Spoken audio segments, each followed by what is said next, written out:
우리 옆에 분들과 잠깐 인사할까요? 어떻게 인사하냐면요, 오늘 좀 특별하게 우리 천국에서 만납시다. 우리 인사하겠습니다.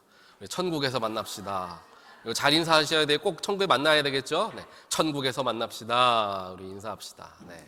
다들 이렇게 인사를 한 번씩 이렇게 하셔야지 이제 표정이 밝아지시고 이제 하나님 말씀을 받을 준비가 더 이렇게 되시는 것 같아요. 네, 그렇게 우리가 항상 웃으면서 하는 게 너무나 좋은 일이죠. 우리가 지금 이제 팬데믹이 끝난 것처럼 여겨지지만 아직도 여기저기에서 이제 코로나 바이러스에 걸리신 분들이 계시고 또 각별하게 조심해야 되는 때라고 우리가 알고 있습니다. 팬데믹이 우리의 일상을 굉장히 많은 것을 변화시켰죠. 그 중에 이제 우리 그리스도인들에게 있어서는 예배에 대해서 많은 것들이 변화되게 되는 것을 다들 경험했습니다. 그래서 팬데믹 이후에 여러 가지 조사를 해 보니까 일반 교인들 중에 한 20%에서 30%는 팬데믹이 좀 줄어든 이때까지가 되었는데도 돌아오지 않더라라는 이제 결과가 나오게 됐습니다. 그리고 그 중에 또 몇 퍼센트는 교회를 떠나지는 않지만 현장 예배에는 나오지 않거나 정말 가끔씩만 현장 예배에 나오고 이제 온라인으로 예배를 드리기 시작하더라라는 조사 결과가 발표가 됐습니다. 온라인 예배가 이제 팬데믹 때문에 온라인으로 예배를 준비하지 않는 교회가 정말 없을 정도로 모든 교회들이 유튜브를 통해서 예배를 송출하는 그런 때를 보내고 있죠. 혹은 줌으로 예배를 같이 드리는 교회들도 있습니다. 이러한 상황이 되니까 사람들의 마음속에 조금 안이한 마음들이 생기기 시작하는 거예요. 어쩔 수 없이 교회에 못 나오게 되는 상황이 되니까 어찌 보면은 확실한 핑계거리가 생긴 거죠. 그래서 이렇게 이야기도 합니다. 온라인 예배가 잘 준비되어져 있고 팬데믹이 한창 있었을 때 온라인 예배에서도 우리 하나님께 예배할 수 있다라고 얘기했기 때문에 나는 현장 예배보다는 온라인 예배를 선호합니다 라고 이야기하는 분들도 계실 거예요. 그런데 우리가 이런 때에 우리는 스스로의 영성을 조금 더 진단해 볼 필요가 있습니다.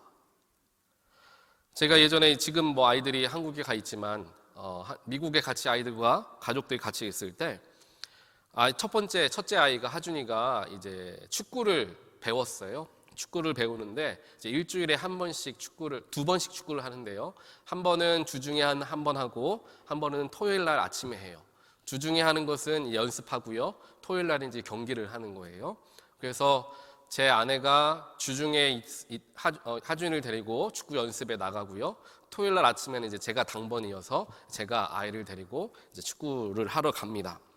그런데 모르겠어요. 아이를 데리고 나가는 걸 정말 기쁨으로 해야 되는데 조금 귀찮을 때가 종종 있더라고요. 그리고 또 토요일 날 제가 새벽 예배를 인도하고 또 들어가다 보니까 조금 더 쉬고 싶고 조금 더 누워 있고 싶고 하는 마음들이 있어서 아이 축구 데리고 나가는 것을 제가 조금 귀찮아했던 것 같아요. 근데 그런 게 얼굴 표정에서부터 나타나지 않겠습니까? 그러니까 저희 아내는 일주일에 한 번 가는 건데 이제 성심성의껏 좀 데리고 가면 좋겠다라고 저에게 얘기를 하죠. 그런데 아이가 이렇게 축구를 가는 것은 좋은데 제 스스로에게는 속으로는 좀 귀찮다, 안 했으면 좋겠다라는 생각을 갖게 되는 거예요. 그러다가 어느 토요일 아침이었는데요. 그날도 제가 이제 아이를 데리고 축구 경기에 가야 하는 날이었습니다. 그런데 새벽 예배 끝나고 집에 갔는데 아이가 콧물을 훌쩍훌쩍 거리는 거예요. 그래서 평소에는 안 그러다가 콧물을 훌쩍거리는 걸 보고 잘 됐다.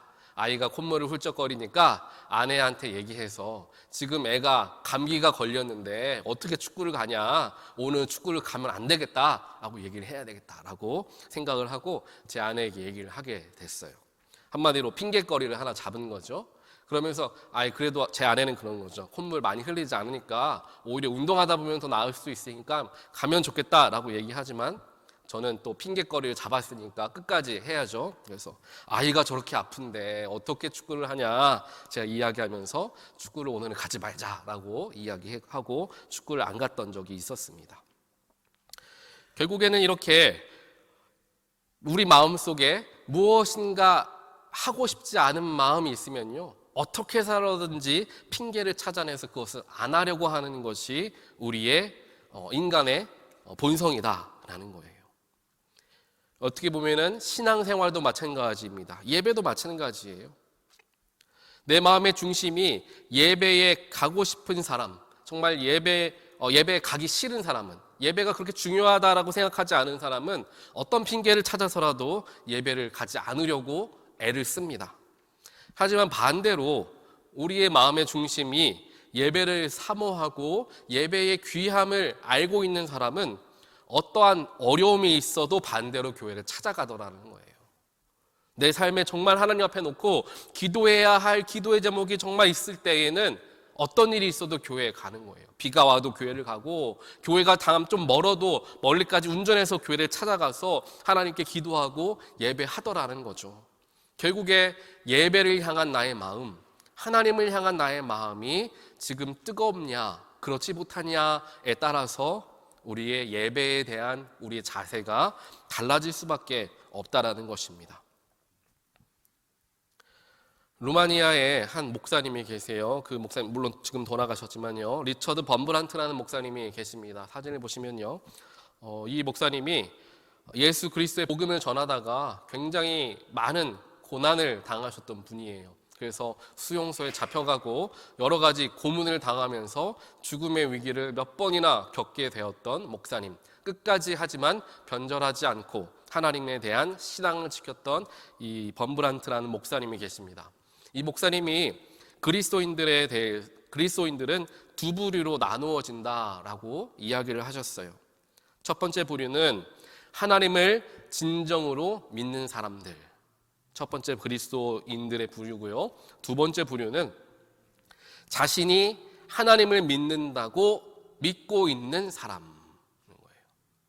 하나님을 믿는 사람과 나는 하나님을 믿고 있는 사람이다라고 믿고 있는 사람이라는 거죠. 그렇게 믿는다라는 거죠. 나는 하나님을 믿는다고 믿고 있는 사람. 이 두 부류로 나누어진다는 거예요. 그리스도인이라고 하더라도요. 그렇기 때문에 우리는 항상 스스로에게 물어봐야 돼요. 나는 어느 부류의 그리스도인인가? 나는 정말 하나님을 믿는 사람인가? 아니면 누군가 나에게 물어봤을 때 나는 그리스도인입니다 라고 말하는 사람인가? 스스로에게 물어보아야 할 것입니다. 어떠한 상황 속에서도 또 수시로 찾아오는 어려움 속에서도 우리가 믿음을 잃지 않는 그리스도인, 하나님을 만나고 찬양하는 이 예배의 자리를 끝까지 지키고 사모하는 그리스도인이 되기 위해서 우리가 반드시 붙들어야 할 신앙관이 바로 부활 신앙관이다라는 거예요. 천국의 소망을 둔 신앙을 우리는 분명하게 붙잡아야 됩니다. 하지만 현대 그리스도인들은, 기독교인들은 이 부활이라는 것, 천국이라는 것을 약간 뭐라고 할까요? 잘 손에 잡히지 않는 먼 이야기, 혹은 조금 실생활에 닿지 않는 그러한 믿음, 생각으로 바라보는 경향들이 많습니다. 그런데 이 부활한다는 것, 또 천국에 우리가 들림받게 된다는 것에 대한 굳건한 신앙이 있어야 이 세상을 진정한 그리스도인으로서 살아갈 수 있게 된다는 거예요. 그것의 핵심이 바로 부활 신앙이다라는 것입니다. 우리가 오늘 함께 보았던 고린도전서 15장, 물론 일부분만 읽었지만요, 전체를 보게 되면 이 육신의 부활이라는 것에 대해서 질문하고 있는 고린도 교인들에게 사도 바울이 대답해주는 장면이 이제 15장에 기록되어 있는 전체의 말씀입니다. 우리가 읽진 않았지만 36절 화면을 보시면 나오는데요, 36절을 보면 이렇게 기록합니다. 어리석은 사람이여, 그대가 뿌리는 씨는 죽지 않고서는 살아나지 못합니다 라고 이야기하고 있습니다. 우리의 육신을 꽃이나 나무의 씨앗이다라고 비유하고 있는 것입니다. 씨앗이 땅에 떨어지면은 그것이 썩어지게 되죠. 그리고 그것으로 끝나게 됩니까? 아니죠. 그 씨앗이 땅에 떨어져 썩어짐을 통하여 아름다운 꽃이 피어나기도 하고요, 아름드리 나무로 다시금 태어나기도 한다는 것입니다. 지금 우리가 가진 육신은 이렇게 보잘것없는 씨와 같은, 그렇게 보이는 그런 씨와 같다라는 거죠. 하지만 그 씨가 썩어져서 죽고 나면은 그 씨라는 형태가 변화되어져서 아름다운 존재가 된다. 그것이 육신의 부활이다라고 사도 바울은 이야기하고 있다라는 것입니다. 그러면서 이러한 부활 신앙을 가진 사람들은 어떠한 자세로 삶을 살아가게 되는가에 대해서까지 우리는 함께 생각해 볼 수 있죠. 사도 바울이 말하기를 썩을 것으로 심는데 썩지 않을 것으로 살아난다라고 표현해요. 또 비천한 것으로 심었는데 영광스러운 것으로 살아나고, 약한 것으로 심었는데 강한 것으로 살아나더라 라고 고린도전서 15장 43절부터 이야기를 하고 있습니다. 부활 신앙을 가진 그리스도인들은 작은 것일지라도 심을 줄 아는 사람으로 삶을 대한다는 거예요.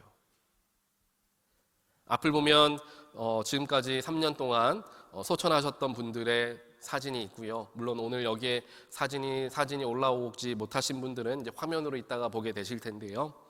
많은 분들이 이제 소천하신 분들이 있으십니다. 여러분들 다 귀하고 소중하신 분들이지만 제가 오늘 말씀을 준비하면서 특별하게 떠올랐던 분은 이제 김성근 권사님이시죠. 김성근 권사님은 제 기억에 심을 줄 아는 분이셨다라는 생각이 들었습니다. 어떤 것을 심었느냐? 바로 격려의 씨앗과 칭찬의 씨앗을 심으셨던 분이 바로 이 김성근 권사님이 아니셨을까라는 생각을 해보게 되었습니다. 저를 보고서도 정말 자식벌보다 더 어린 저와 같은 이제 목회자의 말씀을, 주일 말씀들을, 또 새벽 말씀들을 얼마나 열심히 들으시는지, 주일 설교가 마치고 이제 인사하면서 나가실 때는 항상 제 손을 한참을 붙들으시고 집에서도 설교를 두세 번씩 또 들으신다라고 저에게 이야기하시면서 그 설교를 통해서 많은 은혜를 받고 힘이 된다, 참 감사합니다라는 말씀을 저에게 정말 매주 저에게 해주셨던 것 같아요. 그래서 저에게 많은 힘과 용기를 주셨죠. 그러다가 정말 집에 신방을 한번 가게 되었는데 집에서 제 설교를 듣고 계시는 거예요. 제 목소리가 들리는 거예요. 어디서 듣고 계시더라는 거죠. 교회에 이제 부임하게 된 지 얼마 되지 않아서 이제 많은 것이 낯설고 조금은 긴장도 되고 조심스러워할 그때에 격려와 칭찬의 씨앗을 심어주셔서 말씀 선포에 담대함을 갖게 하셨던 이 김성근 권사님을 저는 지금도 기억합니다. 물론 목회자인 저뿐만 아니라 교회에서 수고하시는 많은 성도들을 격려해 주시고 칭찬을 아끼지 않으셨던 김성근 권사님이셨죠. 그것이 비록 작은 것일지는 모르지만 그때 심겨진 씨앗이 지금 우리 교회를 이루는 큰 힘이 되었다라고 다들 아마 생각하시리라 믿습니다. 교회 전체도 마찬가지입니다.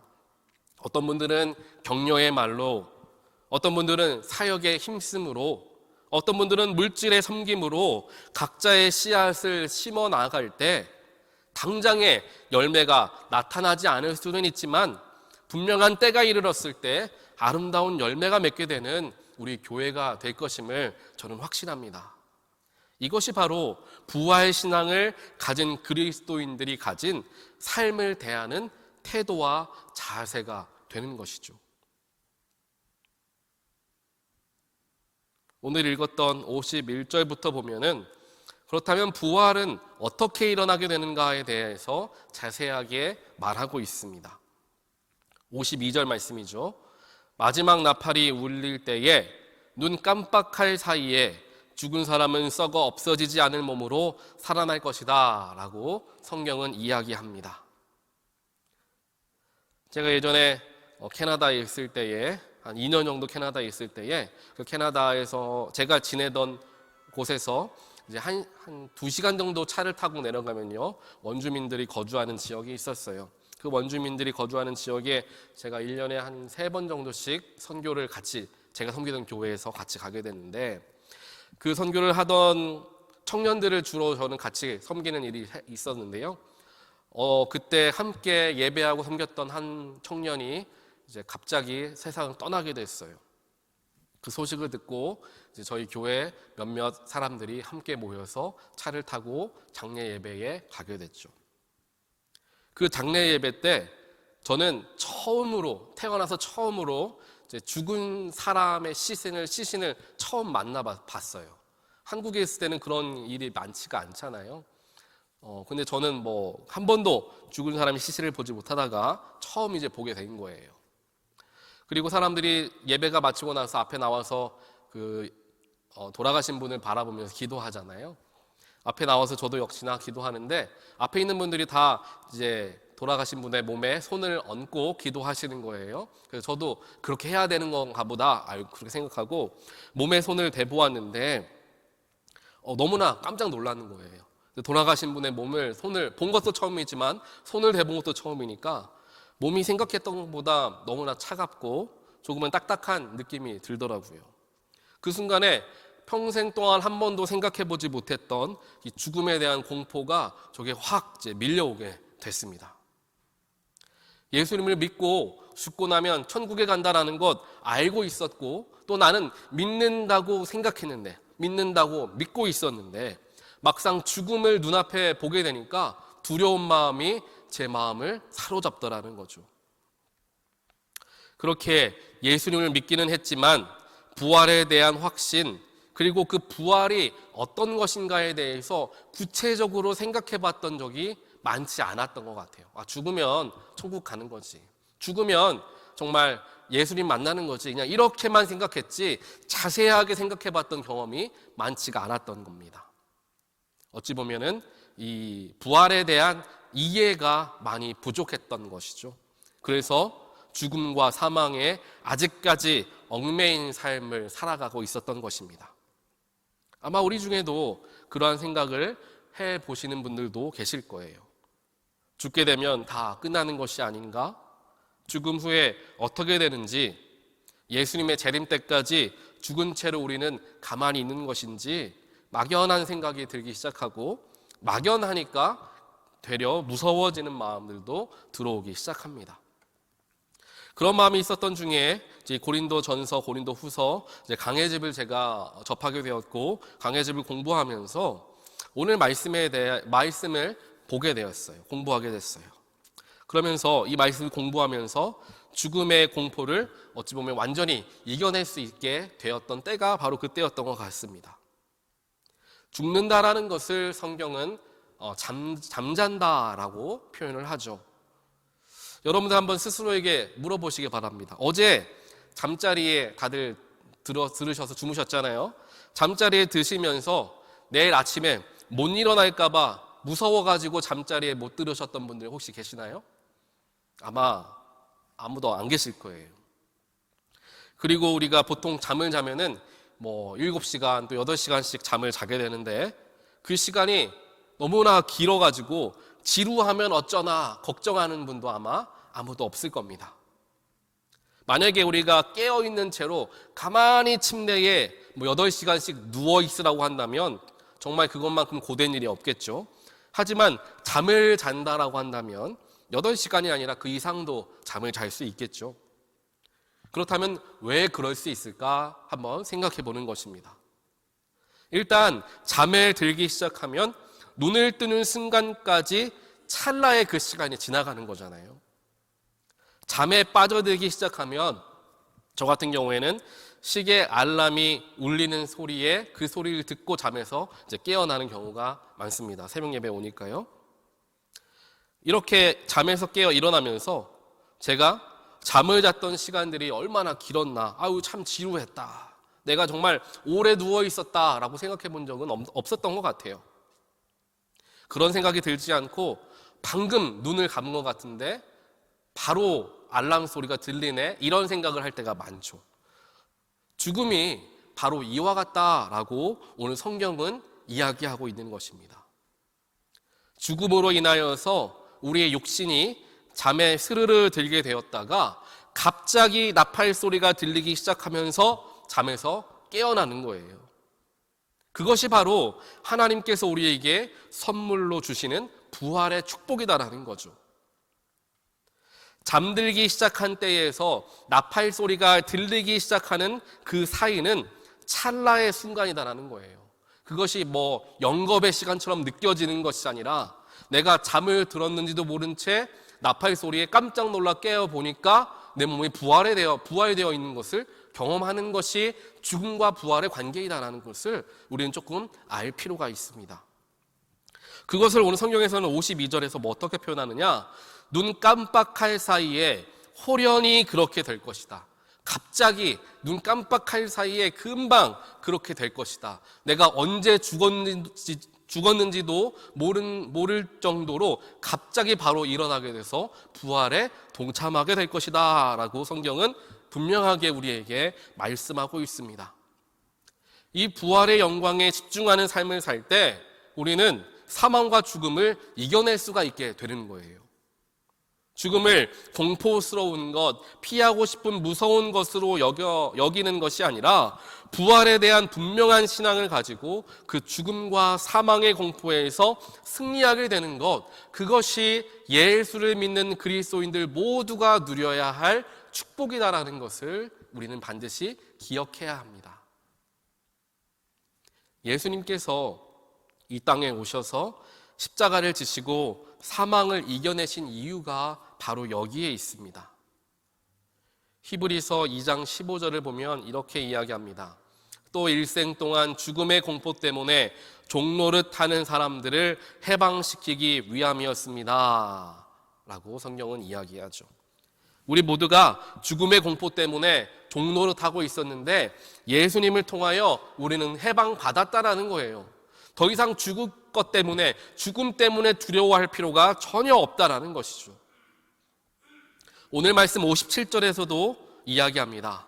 우리 주 예수 그리스도를 통하여 우리에게 승리를 주신 하나님이라고 표현합니다. 승리가 어떠한 승리를 이야기합니까? 사망에서 생명으로 옮겨지는, 사망을 이겨내는 승리를 예수를 통해 우리는 얻게 되었는데 우리가 자꾸만 그것을 잊은 채 살아간다라는 것입니다.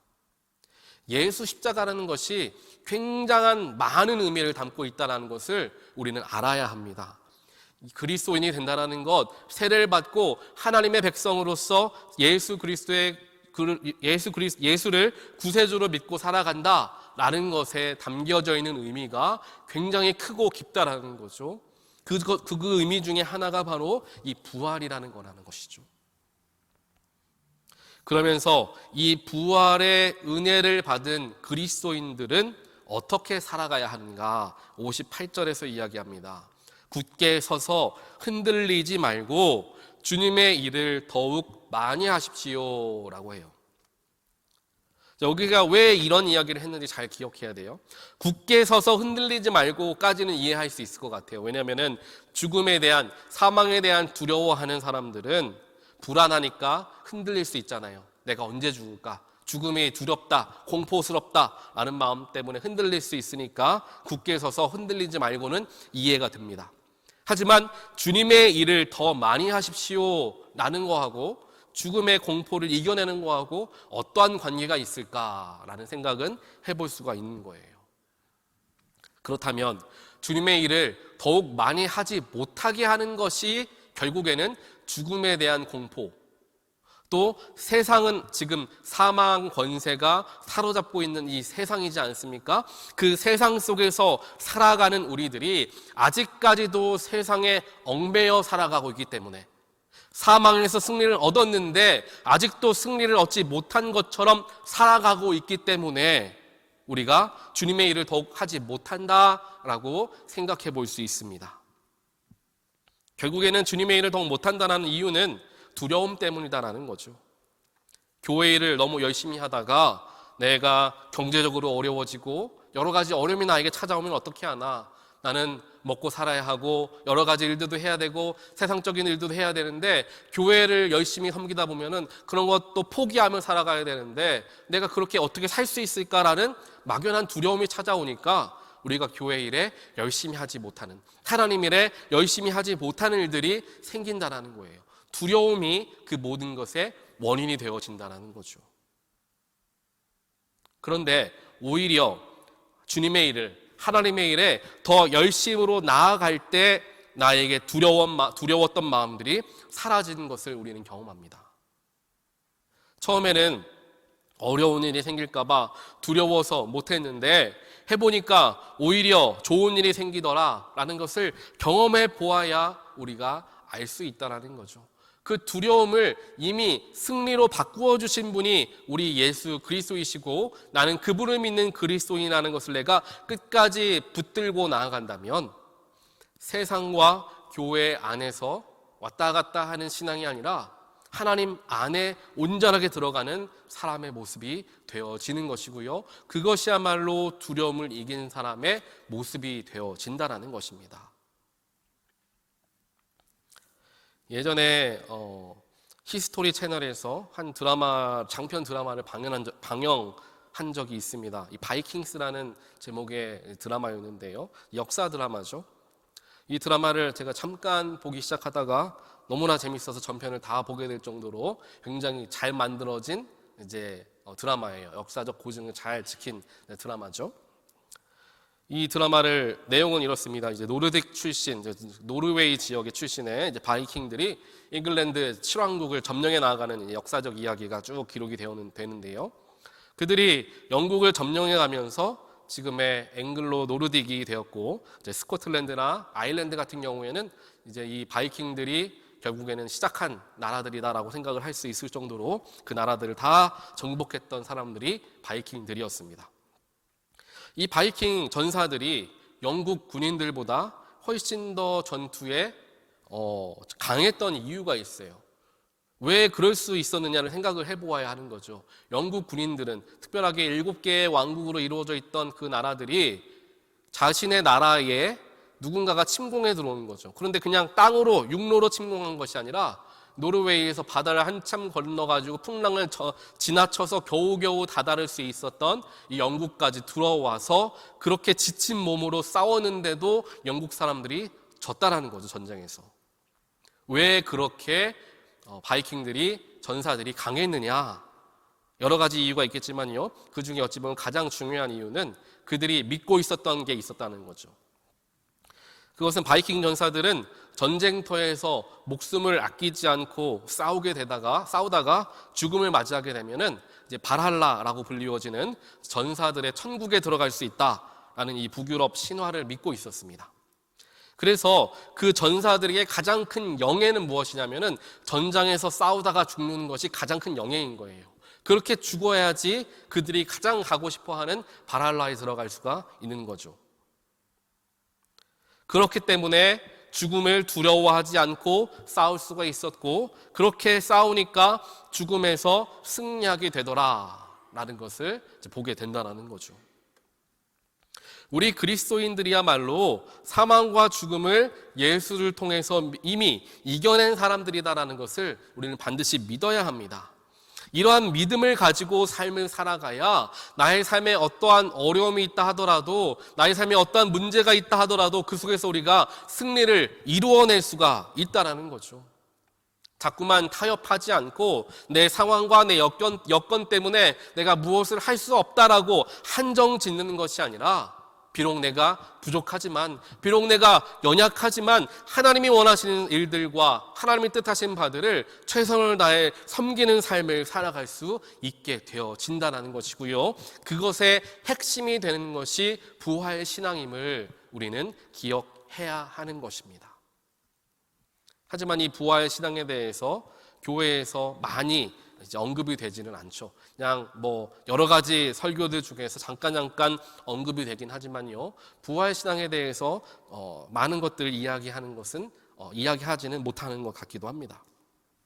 그렇기 때문에 우리가 흔들리지 않기 위해서, 굳게 서기 위해서 붙들어야 하는 것은 바로 우리는 부활을 입은 사람들임을 기억하는 것.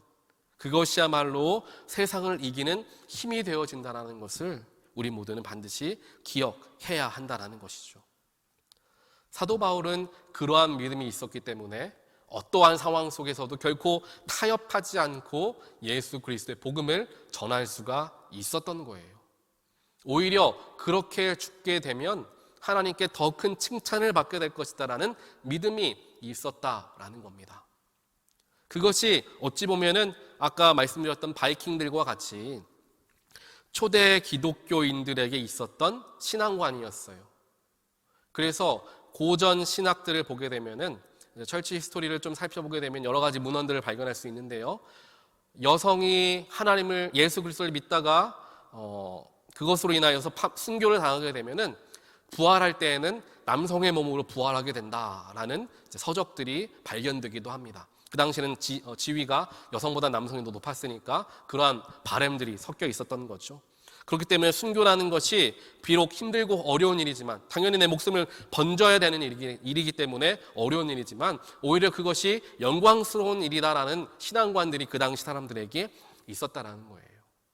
오히려 힘들고 어려운 상황, 예수를 온전하게 믿기, 또 마음 편하게 믿기 어려웠던 그때에 기독교가 더 멀리 퍼졌던 것과 같이 우리나라도 마찬가지죠. 전쟁으로 인하여서 모든 것이 다 피폐해져 있고 먹고 살기조차 힘들었던 그때에 한국 기독교가 가장 많이 발달했던 것과 같이, 복음이 더 선포되었던 것과 같이 오히려 어려울 때에, 오히려 나의 삶이 죽음과 더 가깝다고 느껴지는 바로 그때에 우리의 믿음이 더 깊어진다는 것을 우리 모두는 다들 경험하며 살아왔다는 것입니다. 그런데 그 믿음이 옅어지고 또 그때의 믿음과 점점 약해져가는 나의 믿음을 살펴보게 된다면 왜 그런가 알 수 있겠죠. 내가 많이 편하구나, 내가 많은 것을 내 마음대로 할 수 있는 때가 되었구나 라는 거죠.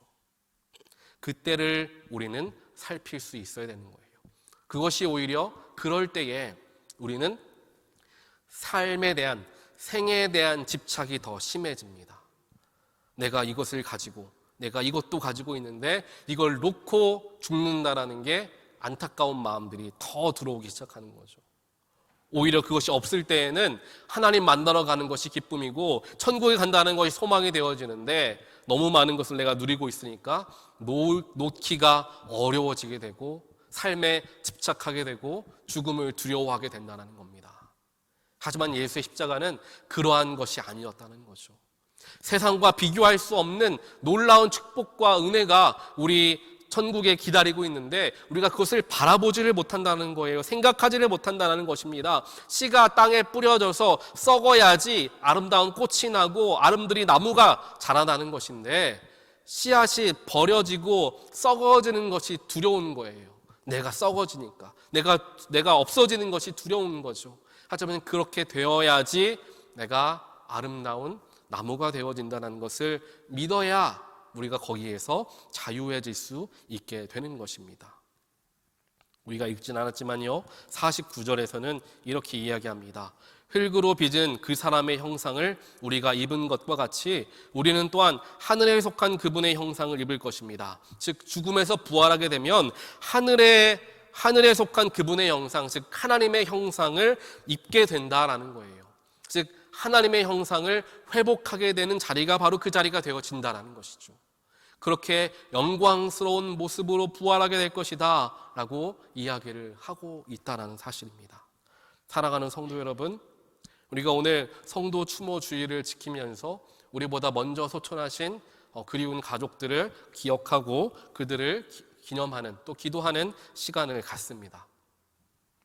우리가 비록 그분들을 눈으로 볼 수 없고 그들과 대화할 수 없는 지금의 이때를 보내고는 있지만요, 그분들은 정말 형언할 수 없는 놀라운 축복 가운데 거하고 계실 것을 우리가 기억하고, 또한 우리가 나중에 죽게 되었을 때에 다시 만나게 될 것이다라는 확신과 소망을 붙들고 죽음을 내가 두려워하여서, 또한 그 세상적인 것들에 발목에 잡혀서 하나님의 일을 더 열심히 하지 못하는 그러한 우리의 신앙에서 벗어나 나를 붙들고 있고 나를 올가매고 있었던 모든 것으로부터 승리하게 하여 주신 예수 그리스도의 은혜로 힘입어서 하나님의 일과 하나님의 사역에 더욱 열심으로 동참하게 되는 모든 분들 되시기를 주님의 이름으로 간절히 축원드립니다.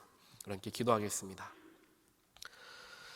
사랑의 하나님, 또한 부활의 하나님, 오늘 이 시간 우리에게 허락되어진 100년 되지 않는 삶 가운데 얼마나 이 짧은 찰나의 순간을 붙들려 발버둥치며 살아왔던 나의 삶이었나, 나의 뒤를 돌아보며 하나님께 부끄러운 마음으로 주 앞에 섭니다.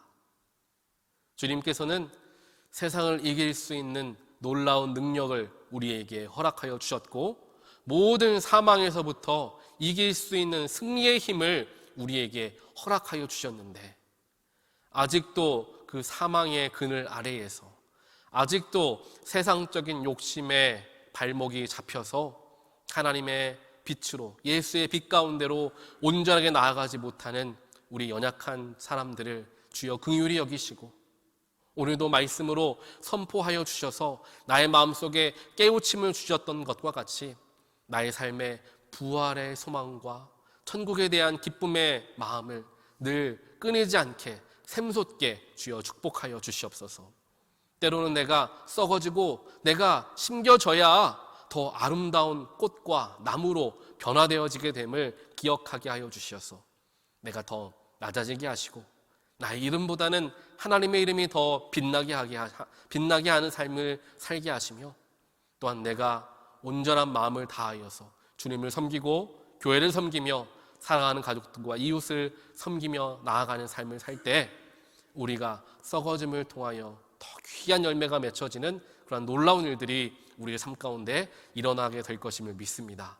하나님께서 우리 한 사람 한 사람 마음 가운데 그 천국의 소망, 부활의 기쁨을 마음에 깊이 심어주시고 그 소망함을 가지고 세상을 대하고 삶을 대하는 우리 모두가 되게 하여 주시옵소서. 이 모든 말씀 예수 그리스도 이름으로 간절히 기도드리옵나이다. 아멘.